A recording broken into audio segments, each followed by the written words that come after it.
당신이 누려야 할 권리를 찾아갑니다. 안녕하세요. 한국의 북한인권기록 보존소에서 보내드리는 북한인권 이야기 시간의 홍성일입니다. 청취자 여러분, 혹시 외국 영화나 한국 영화에서 재판하는 장면을 보신 적 있으십니까? 조금은 웅장해 보이는 법원에서 정복을 입은 판사 여러 명과 변호사, 검사가 열심히 변호하고 또한 신문하고 그렇게 사건의 진실을 밝히기 위해 노력하는 장면이 아마 영화에서의 재판 장면이었을 것입니다. 분명 영화에서의 재판 장면은 조금 과장된 면모도 있을 것입니다.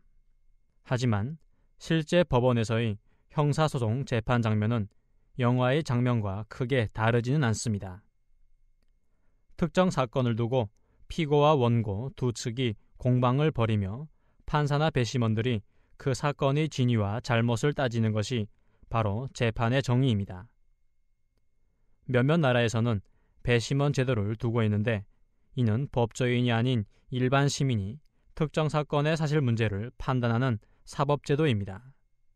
배심원 제도는 일반 시민이 배심원으로 선발되어 재판에 참여하는 것을 국민의 의무로 보는 관점에서 시작되었습니다.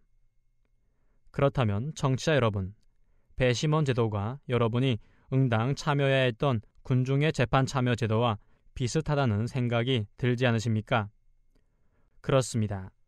법조인이 아닌 일반 시민이 참여한다는 점에서는 분명 공통점이 있습니다. 하지만 분명한 것은 영국과 미국 등지에서 시행하고 있는 배심원 제도가 북한 당국이 시행하고 있는 군중의 재판 참여 제도와 확실한 차이점이 있다는 것입니다. 배심원 제도에서는 피고와 원고가 배심원을 심사하여 적합하지 않는 사람은 걸러낼 수 있습니다. 그러나 북한 당국이 시행하고 있는 군중 재판 참여 제도는 피고나 원고가 재판에 참여하는 군중을 걸러낼 수 없습니다.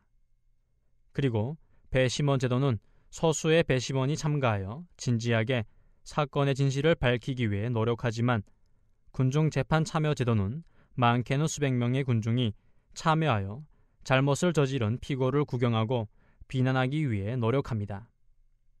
왜냐하면 북한 당국이 시행하고 있는 군중의 재판 참여 제도는 사회주의 제도 유지를 위해 인민에 대한 교양 개조, 체제 반대 행위에 대한 심리적 위협을 가하는 데 그 목적이 있고, 이를 통해 북한 당국의 사법 정책을 확립하는 수단으로 활용되고 있기 때문입니다.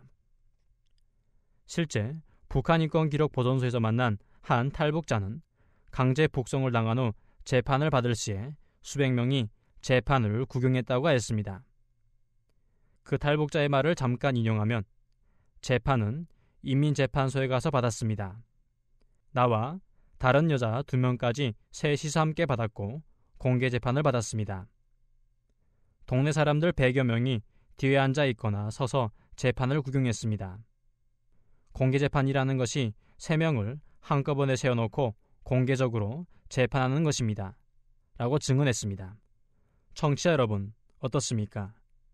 배심원 제도와 군중의 재판 참여, 공개 재판에 분명한 차이가 있다고 생각되지 않으십니까? 이렇듯 북한의 형사 소송 절차, 특히 재판 절차는 인민의 인권 보장과 인민을 보호하는 성격이 거의 배제되어 있습니다. 이는 특정 계급 및 사회주의 제도의 보호적 성격이 더욱 강하기 때문입니다. 북한 당국에 의해 행해지고 있는 공개 처형이 이를 잘 보여주는 대표적인 것이라고 할 수 있습니다. 그렇다면 청취자 여러분, 지금부터는 잠시 쉬는 시간을 가진 후 북한 당국에 의해 행해지고 있는 예심 제도에 대해 살펴보도록 하겠습니다.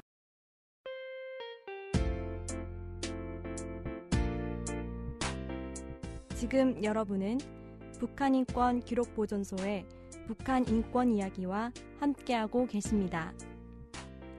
북한인권기록보존소는 부당하게 고통받고 있는 북한 인민들의 인권 이야기를 기록하여 보존하고 있습니다. 이는 북한 인민들의 인권이 하루빨리 보장되기를 바라는 희망의 표현이며, 더 나아가 여러분의 인권 상황을 개선하기 위한 노력입니다.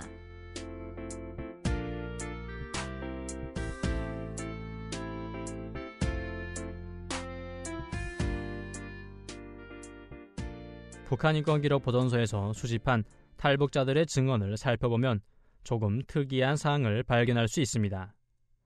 북한에서는 일반적으로 재판보다 예심 과정을 더욱 두려워하며 중요하게 생각한다는 것을 알 수 있습니다. 탈북자들의 증언에서도 예심 단계의 절차에 대한 증언이 대부분이며 재판 과정에서의 사법 절차에 대해서는 잘 인식하지 못하고 있다는 것을 알 수 있습니다. 심지어 재판 과정에서 누가 변호사인지 검사인지 판사인지조차 구분 못하는 경우도 많이 있습니다. 그리고 예심을 했음에도 불구하고 재판을 하지 않는 사례까지 너무나도 자주 발생하고 있습니다.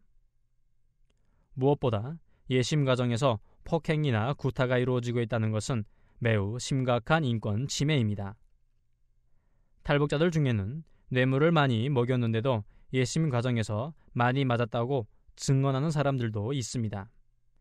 그리고 본인은 예심 과정에서 세게 맞지는 않았지만 다른 방에서 예심받는 사람은 많이 맞았고 여기저기서 고함 소리와 비명 소리도 들렸다고 증언하고 있습니다. 이렇게 구타나 폭행을 통해 이루어진 예심의 증언은 합법적으로 이용될 수 없습니다. 이러한 예심 내용은 반드시 재판을 통해 그 사건의 진위를 밝혀야 하지만 재판조차 이루어지지 않고 있습니다. 이러한 사실을 통해 이민들의 피해가 얼마나 큰지, 이민들의 인권이 얼마나 무시되고 있는지 알 수가 있습니다. 예심 과정에서도 피고인은 반드시 보호받아야 합니다. 변호사는 피고인이 예심 과정에서 구타나 폭행으로부터 보호받을 수 있도록 도움을 줘야 하는데 북한에서의 변호사는 피고인을 보호하기보다는 오히려 국가의 명령만 전달하는 데 충실히 하고 있습니다.